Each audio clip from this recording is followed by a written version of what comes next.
참말이지. 그 말 들었을 때 숨이 턱 막히는 것 같았어요. 그 나이에 돈이 왜 필요하냐는 그 말 한마디에 내가 자신을 잃은 것 같았거든요. 내 이름은 정순. 올해 73입니다.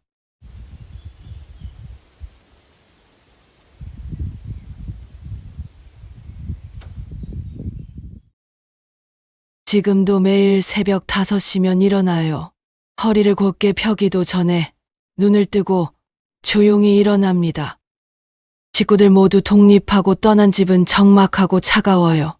조용한 부엌에 불을 켜고 찬밥에 물을 말아 겨우 한 숟갈 떠넣으며 하루를 시작합니다.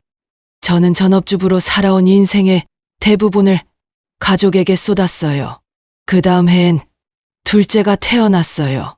그때부터 제 인생은 온통 누구 엄마라는 이름으로 채워졌죠.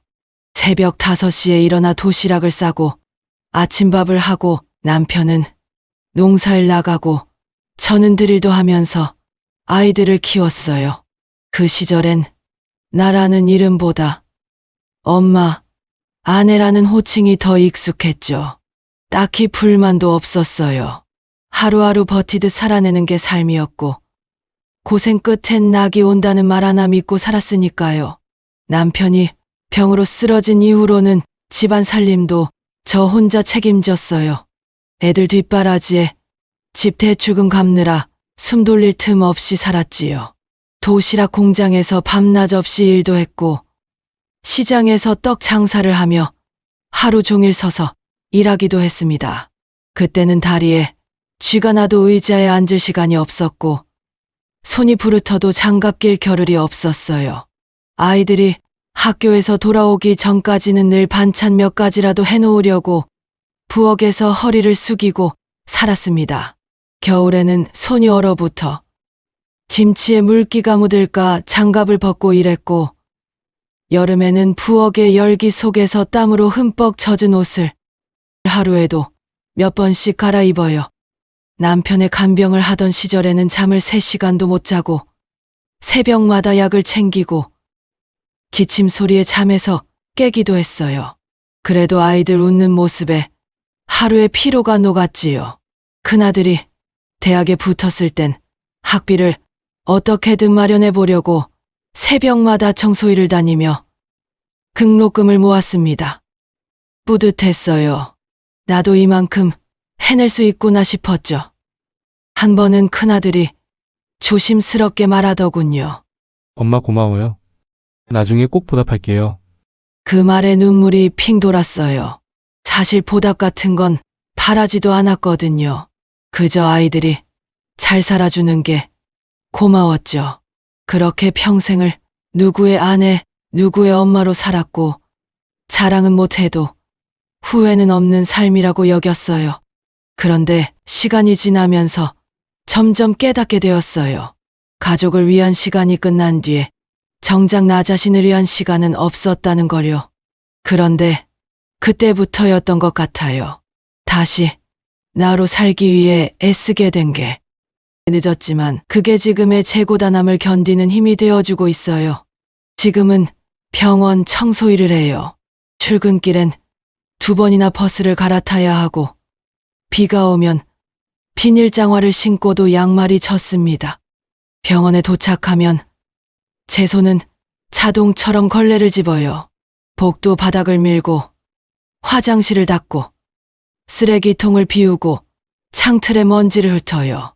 나이가 들어서인지 겨울엔 찬물이 손끝을 찌르고 여름엔 땀이 속옷까지 흠뻑 젖죠. 하루에 몇 번이나 허리를 굽혔다 펴기를 반복하는지 셀 수도 없어요. 무릎은 욱신거리고 손가락 마디마디가 쑤십니다. 그래도 이를 놓을 수가 없어요. 화장실 청소를 하다 보면 간혹 더러움에 코를 찌푸리게 될 때도 있지만 그래도 제 일이라고 생각하면 감내하게 됩니다. 누구는 그런 일 못한다고 하지만 저는 그 일이 제게는 떳떳한 삶의 일부예요. 복도를 닦을 때 오가는 환자나 보호자들이 저를 쓱 한 번 바라보고 지나갈 때가 있어요. 어떤 분은 인사를 해주기도 하지만 대부분은 저를 투명인간처럼 대하죠. 익숙해졌다고 생각했지만 가끔은 마음이 허전해집니다. 간호사들 중 한두 명은 가끔 음료를 건네며 인사를 해줘요. 그런 따뜻한 말 한마디가 큰 위로가 될 때가 있어요. 어머니 오늘도 고생 많으셨어요. 그 한마디에 하루의 피로가 녹아내리는 느낌이죠.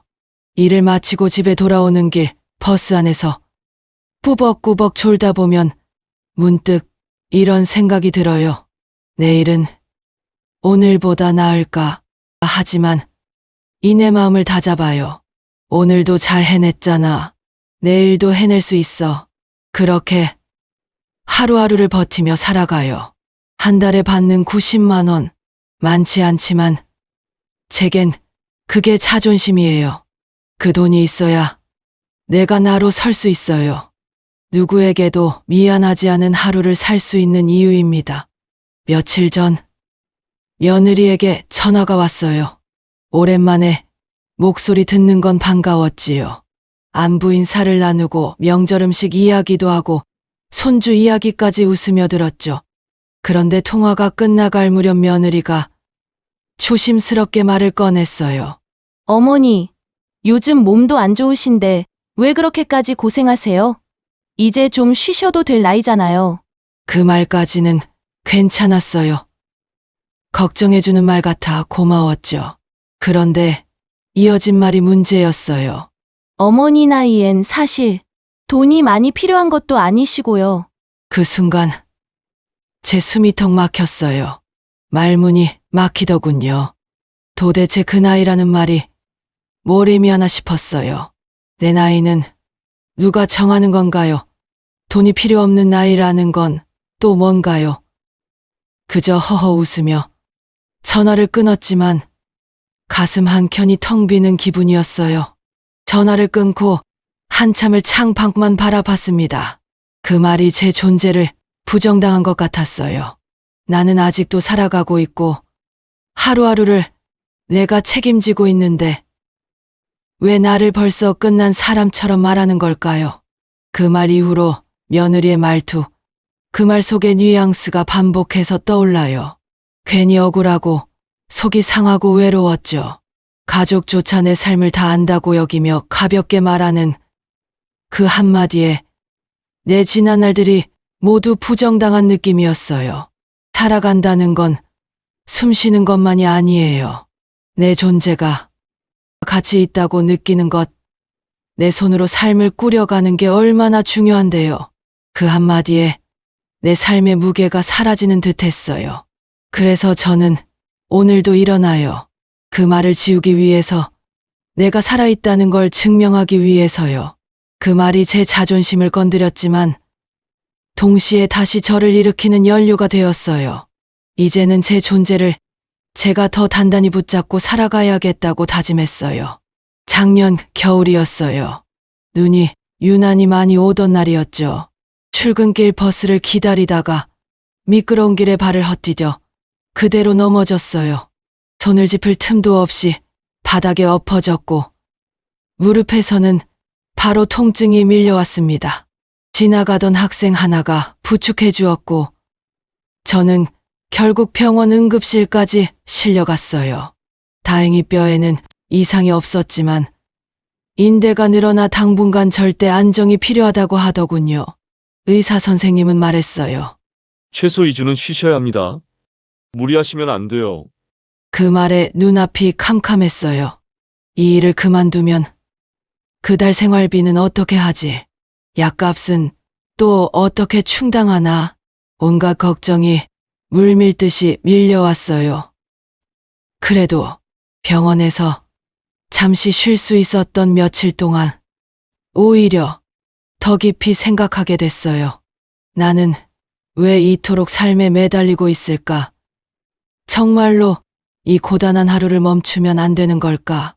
병원 침대에 누워 천장을 바라보다가 문득 이런 생각이 들었어요. 내가 벌어오는 이 90만 원, 단순한 생활비가 아니구나.